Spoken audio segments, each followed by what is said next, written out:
Bienvenue dans Carrefour d'échange, mon émission, Carrefour d'échange, votre émission. J'ai vraiment un grand plaisir aujourd'hui parce que c'est la première fois dans Carrefour d'échange d'échanger avec un homme. On reçoit aujourd'hui un homme de Dieu que je connais personnellement. Je lui laisse se présenter. Bonjour Papa Calvin. Bonjour Maman Mouska. Vraiment, il s'est mis à l'eau makasi.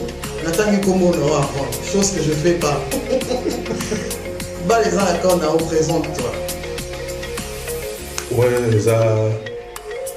c'est bien moi, votre frère Calvin Zolo.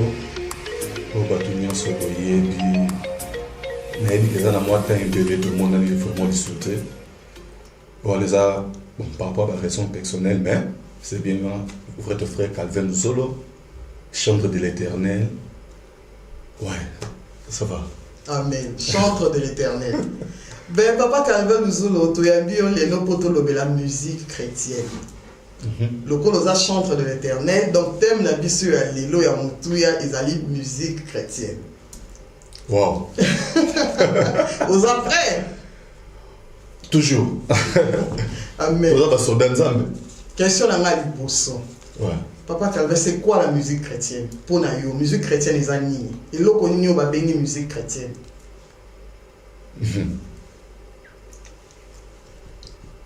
Musique chrétienne. Bon, on peut répondre dans deux contextes. Il y a les bossos, ils ont un moni, toza na mokili. Lelo, to le bela beaucoup plus musique profonde et musique chrétienne. Pour la musique chrétienne, pour la bandeko bazo landa biso na moma oyo. Musique chrétienne, ndenge biso tant que ba chrétien. Tant que ba nzambe ndenge to yemba parce que tu la musique profonde, la musique chrétienne, la musique religieuse disons. Ouais, musique religieuse. Musique religieuse, on la musique chrétienne là, au biso to sala, au biso to yemba. Donc là, Moussa na sala na chantre chrétien. Donc na yembe la kanzambe. O yembe la kanzambe. Oui. OK. Tout le monde on a biso ba pasteur Moïse Mbi so na kotana comme si ba frère Michel Bakenda même bandeko to za to yembe la to sala la musique chrétienne. OK. Otangi ba chantre na biso ya minene na mboka. C'est quoi on a une question encore. Papa Calvin, vous allez chrétien puis musicien ou bien vous allez chantre au yembaka musique chrétienne. Aussi qu'on il y a deux sortes de musique. Il y a la musique profane ou batoualobara musique à mon kili, si je peux traduire comme ça. Et puis la musique chrétienne. C'est quoi vous allez chrétien puis musicien ou bien vous allez musicien et puis au préférant na yo un sou pour na succès pour la koyebana au kende na nzela ya musique chrétienne. Merci maman Douska, mon question est tellement bien. Mais question on a posé ça question mongo na ko répondre on na loenge ni moi là. OK. Et ça ba genre ba question mongo tant posé wa nga fona zonga mukie moi si mamukie. OK. Surtout ndenge na banda ba makambo surtout. Bien sûr. Na zonga mo mukie pona mekampe ko éclaircir ba na parcours na ya mukie. OK. Au moni musique que tu as nga personnellement ndé na to so là na linga mote. Au linga mote. Na linga mote. OK. Bon aussi ko se retrouver la carte ndenge. Merci. Na école musique kala na point noir na mboka ya point noir. Et na banda ko beta musique ni musique profonde de l'obra bisonyoso. Bon na tamo na mo ba groupe belé. Mais na banda ko pepe l'église. OK. Na obeta musique profonde mais na ko pepe l'église. Ce ko ba sero wana nazalaki na banda o yembela nzambe. Na ete so comprendre nga. Na anda o yembela nzambe. To banda ko yembela nzambe. Na anda o yembela nzambe. Bon ce qu'on mais nazalaki chrétien. Ah OK. Donc malé. La banda ko yembela nzambe nazalaki chrétien. Donc cela veut dire so na ke na musique ya mokili. Na obeta. Na oyemba la ngapi. Soki pe na une église. Donc nazala ko un peu dedans un peu dehors. OK. Na oyemba la nzambe mais nazalaki chrétien te na comprendre na iloko na ndao salate. Na comprendre ka on te. Et ça parce que ngana zui baptême na ngana 2002. Si je me trompe pas, en 2002, je suis baptême na mboka point noir pe kaka. Et tant on a un baptême, avant qu'on soit baptême, on fait un ciment, on va dans l'église. Et bah, il faut expliquer c'est quoi la musique chrétienne, la musique religieuse. On fait un ciment, on va dans l'église, on a point noir.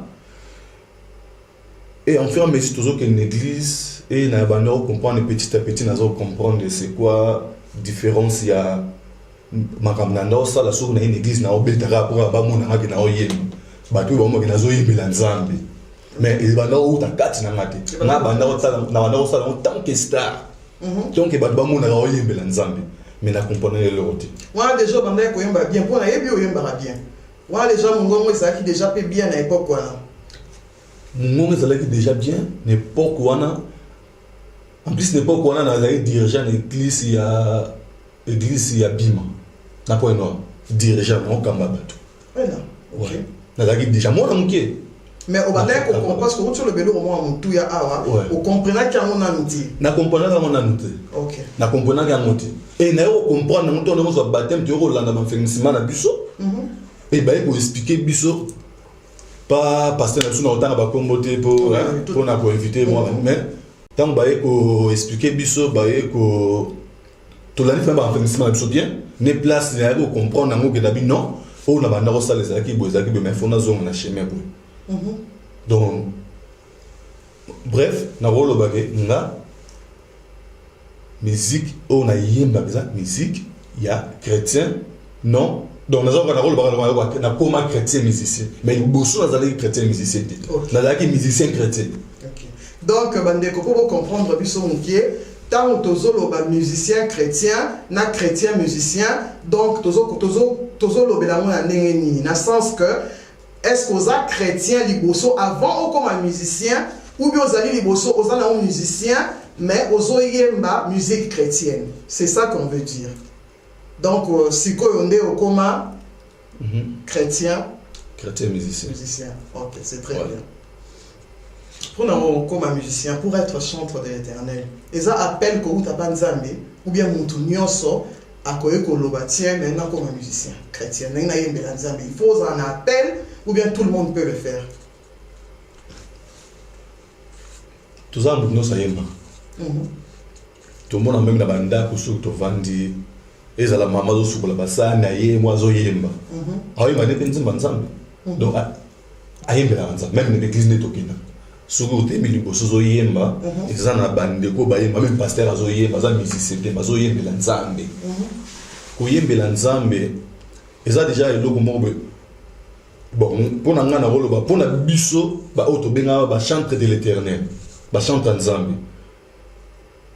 na rolo ba tout comme eza ma msu za la loi don ma msu za la appel au Nzambe à différence une tout ça mon papa Calvin entre appel na don. Donc par exemple ngala beta la santé avant na beta santé na tangela monte na tangela monte avant na beta santé eza domo ko ekati na ngai pe balakisa nga monte donc c'est le monde Nzambe tchakat na eza ba tmusu ba yemba. Bon, on a un peu exemple. Bon, on a la serre béto et malabon église. A yemba rabé mais attangé la montée à tika la formation la montée. Azana deux ans on zamba tchakati nae. De l'eau on taro le mon la montée. Et l'eau on taro le mon détinga. Bon, koyemba na ngabo na le baranga mo. La tangé la montée. Na santé pe na beta na tangé na ko tangé la santé ta on a comme déjà robeta santé wa influence ya bani ya ba master. Ndenge zalaka wana ko tangé la ngoko na bakisaka mo mayele misusu. Mais Obeta c'était ça de deux on Nzambe tchakati na ngai. Yangwana bobe yangwana to benito. Na ite so comprendre ngabe. Na ite so batwe bazola na soki na expliquer mon côté on a bien. Donc ils est loko mutu atangela te. Mutu atangela za da kati ya mutu. Yangwana do ya mutu. Mais ce qu'on appelle les amis. Na oto ko le tout à l'heure attendre poser une question na depuis na lobaki ko yembo na oyemba na ndo na ngote. Même ko sela Nzambe. Oui, Nzambe ibine ngabima batu. Na obeta le solo moko boye. Avant na ngisto na utikwana na ina nini. Twande na zoki baptême. Na ina na zongi na Congo, wana 2003 je crois. De 2003. Ezaki na semo na olinga. Comprenez, hein, c'est l'ambiance du plateau. Ouais, ezaki na ser wana. Ouais, ça va témoignage mon. Ndenge Nzambe asala ngana zonga na makolo na ye.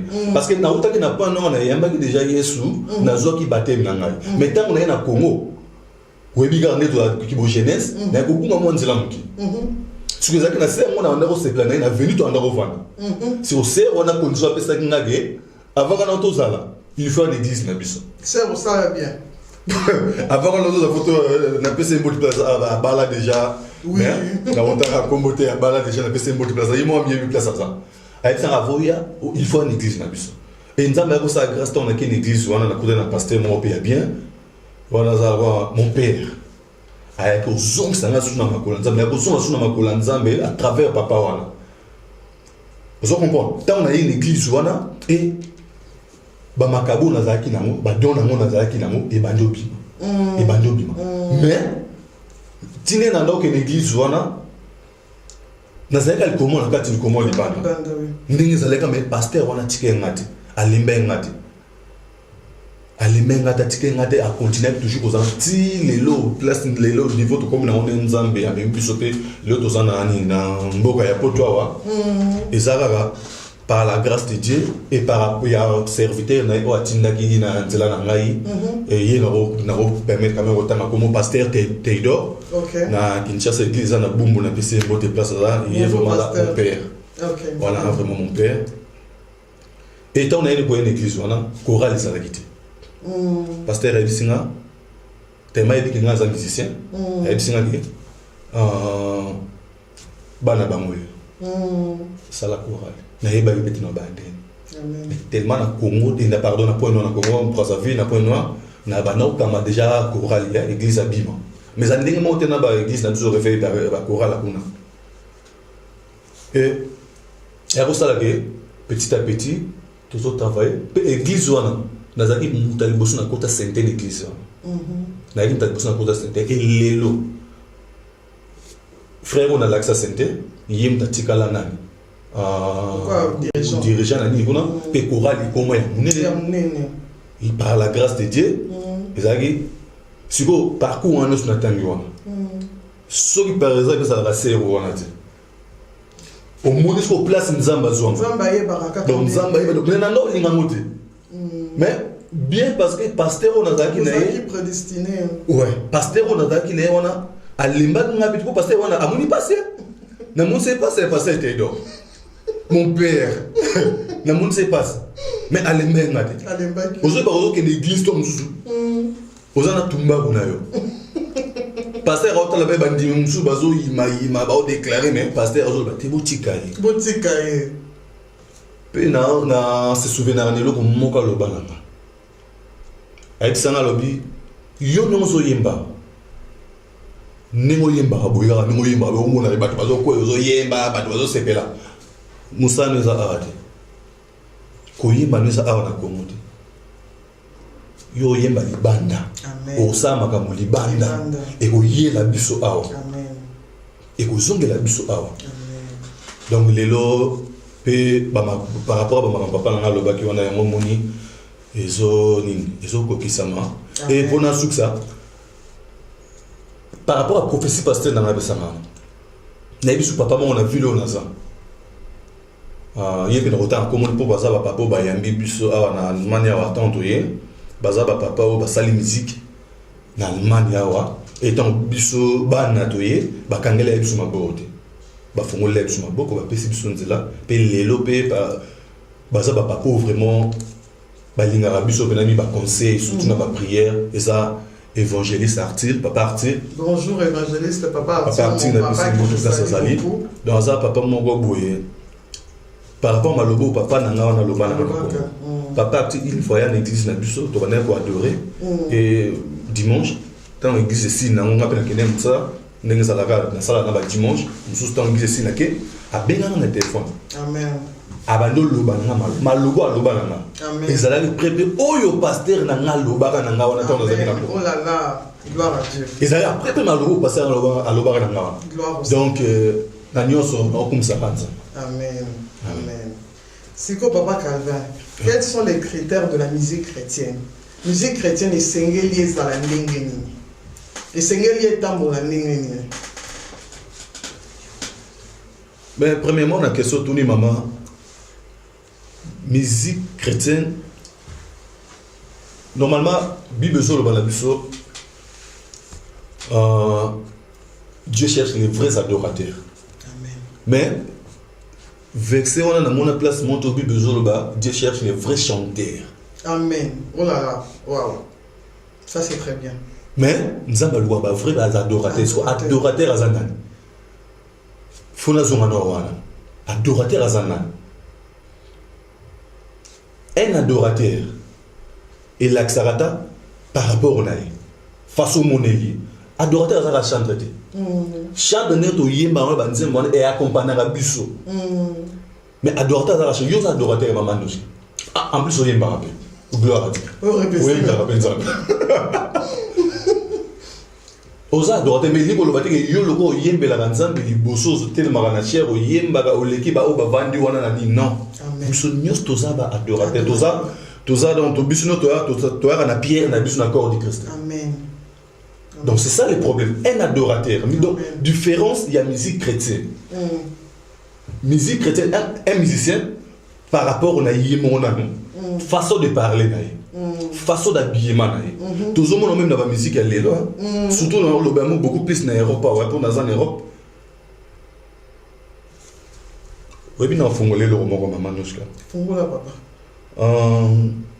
oui bien on va combattre ba boyer ba musique pétation na potote nazo yebo ozoyeba nga na sepele na ba combattre na linga ba musique on est zonga ne banda oboy na linga musique à mokili musique pour faire zonga na poto. Merci.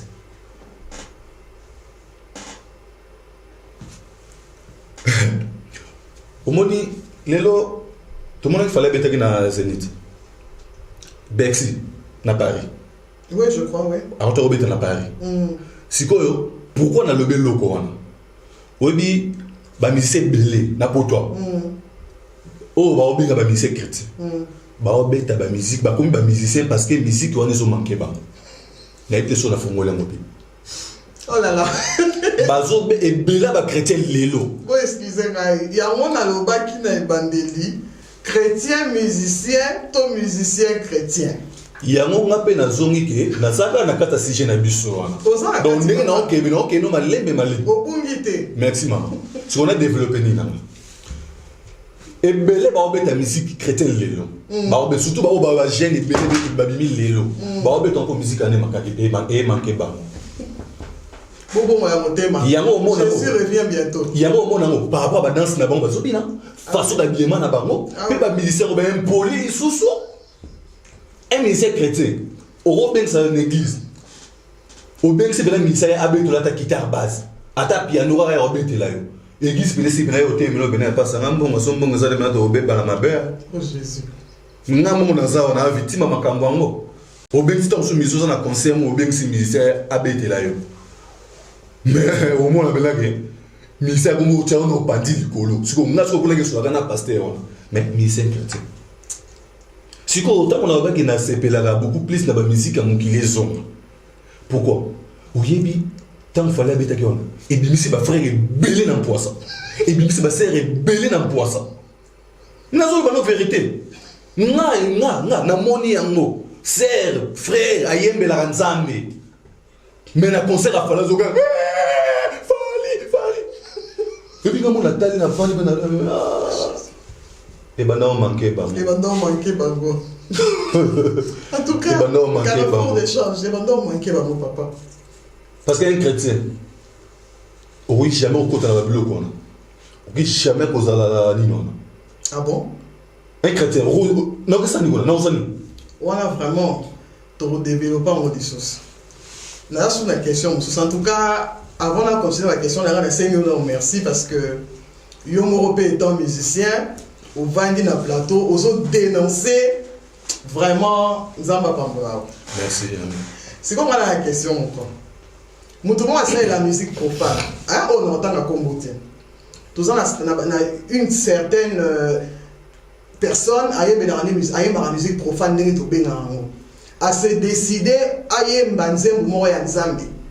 ayemba nzembo moko donc adédié yango na Christ du début à la fin. C'est quoi biso en tant que chrétien. Nga blengo lo uti ko revese nga ala na yemba na église. Na ko so pe nzembo ana interpréter en église. Est-ce que nzembo ana ko considérer en lokola donc musique chrétienne ou bien na rôle tel lokola ya zali musicien ya ayemba la musique profane na on dit nzembo ana te. Voilà, on a des contextes. Il y a des bossos. Bible besoin de tout ce qui respire, l'eau et l'éternel. Amen. Donc ceux qui musiciens on a yemba de nzembo nzambe. Donc le roi yemba nzembo nzambe. Yemba roi yebi esprit ne tina ka yemba nzembo lokola eza ya nzambe atima lokola ya nzambe. To pesa le kumpanza. Amen. Donc toi le lokola rejeté. Amen. To pesa le kumpanza toi le lokola rejeté. Siko place au lobby que ceux qui yo pour yemba nzembo. Maman. Obi biso ba congolais. Na ti biso ba congolais. Toi complexe. Oui bon. Bon.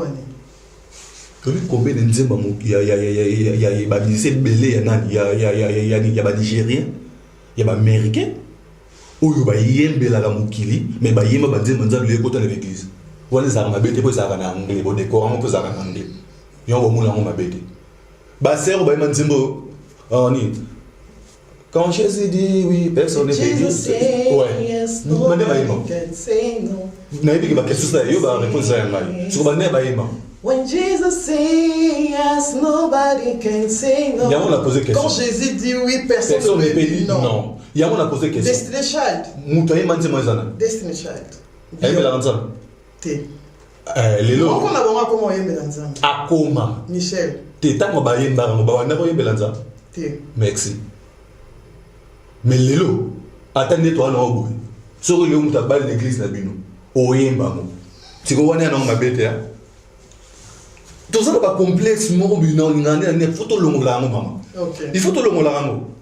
Soko wana o ayembeli nzambe, ayimi nzembo nzambe. To boyo pas ça congolaise. Po yema mona lingala. Mais ba wana. Ba se belé ba yemba ba ni. Ba se belé. Surtout les américains, ba se belé.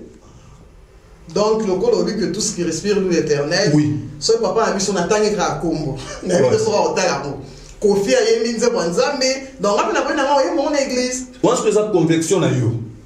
Ah, ok. On se par rapport à conviction, on dit sur yo moni que on betu li babo yemba ngote ko yemba ti. Le roi yemba lizambe. So moni que na oyemba pour na gloire nzambe yemba. Ko kofi za na mwana mingi. Ayemba la nzambe. Na album na ye na mona azang sa kucha nzema. Ba album banze mso yemba. Atanga ande ko nzambe yemba nzambe nzambe te. Na yemba nzambe te. OK. Atanga ande ko nzambe. Ah, OK. OK. Donc comme consulter en tout cas c'est une émission très intéressante. Bah on a tendance à carrefour d'échange dans ces cas non mobilité. Vous ça on des invités. Somme. Na tu il y a deux questions avant tout comme on a en conclusion parce que tout ça sur notre ambiguïté. Est-ce que le chant est un ministère, n'est pas un ministère pastoral, ministère apostolique, chant est un ministère?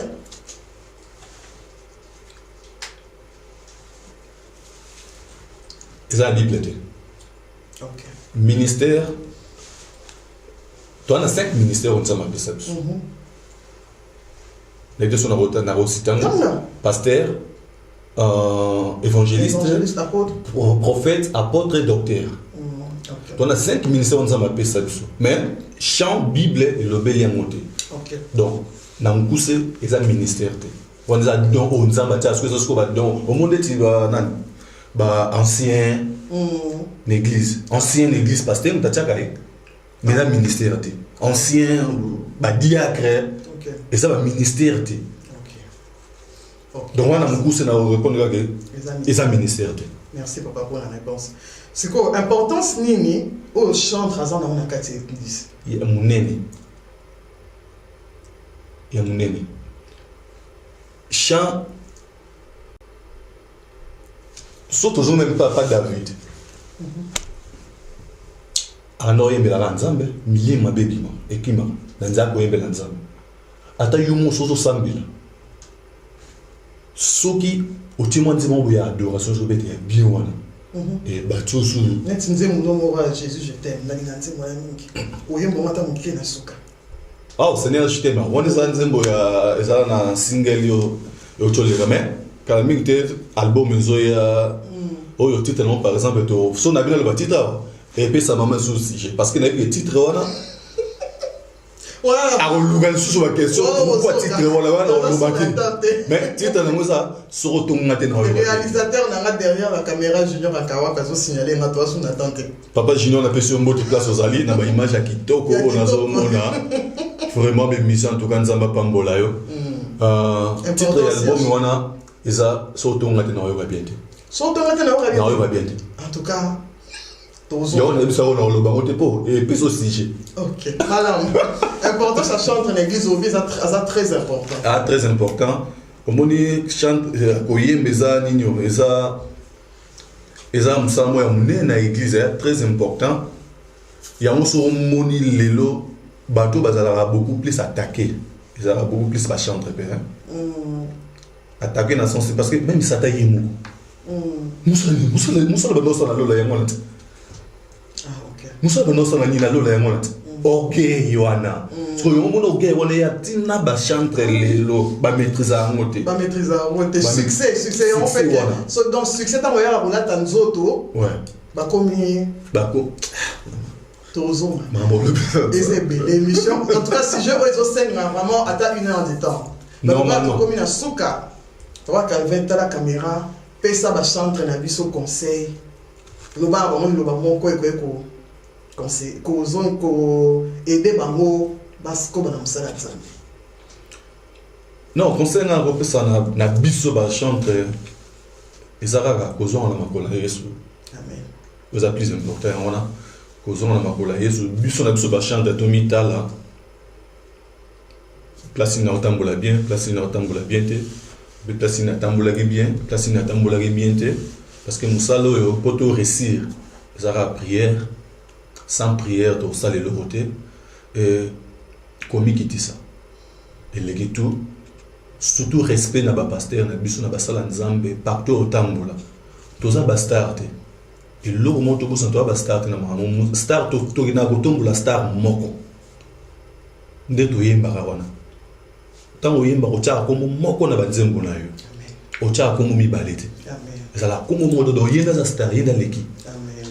Donc biso surtout mikitisi ya otombola biso amen ona lobi oza ngaite otanga ka bible boyebi so mikitisi na yo nzamba otombola et nzambe ya pambola biso ba chante tout allemand parler dans tout afrique na ba de bonyo so bazuta na ba Rolanda biso ba papa ba maman ba pasteur ba parti dana bisa ke mbote wala papa oui papa tu vois la papa na ngai on a ébi on a beau na roloba parce que tant on a le chante au mina réfléchir là on a beau na roloba les sous en tout cas papa Dieu te bénisse abondamment pasteur Willy Kayembe mon pasteur ba mbote bele église na nyonso et na robosa na mutu mo batumi balete na roba ça ta batumi ça tout est na banno na maman Bernadette maman Benazo maman Bernadette ma maman wana za maman abotingai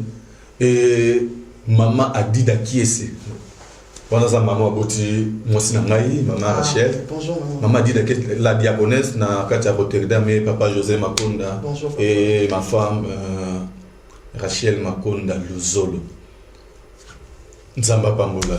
Amen. Papa CP na bo santé papa c'est mon papa. Amen. Amen.